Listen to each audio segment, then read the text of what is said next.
Hello বন্ধুরা, তোমরা সবাই কেমন আছো? আশা করি ভালো আছো। তো আজ অনেকদিন পর একটা ছোট্ট ব্লগস ভিডিও তোমাদের সাথে শেয়ার করতে চলেছি।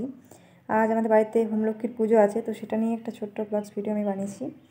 আগেই বলে রাখি, আর একদিন পর নববর্ষ। তো নববর্ষ হচ্ছে বাঙালির কাছে সত্যি খুবই একটা স্পেশাল দিন। তো সেই দিনটা কীভাবে কাটানো হয় সেগুলো সবই আমি তোমাদের সাথে শেয়ার করব। তবে তার আগে চলো দেখতে থাকো আজকের এই পুরো ভিডিওটা। সর্বজনী আছো হৃদয় জুড়ে,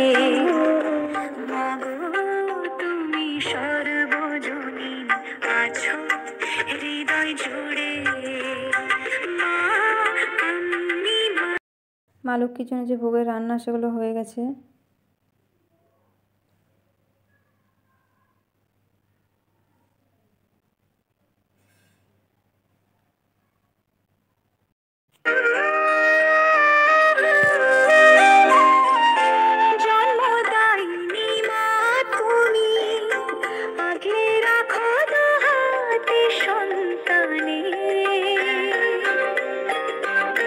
ভিডিওটা কেমন লাগলো তোমরা সবাই কমেন্টের মাধ্যমে অবশ্যই জানিয়ে দিও। আর আমি আইসক্রিম খেতে খুবই ভালোবাসি, তাই অলরেডি দুটো নিয়ে নিয়েছিলাম। তো আমার মতো কে কে ভালোবাসো সবাই কমেন্টের মাধ্যমে জানিয়ে দাও।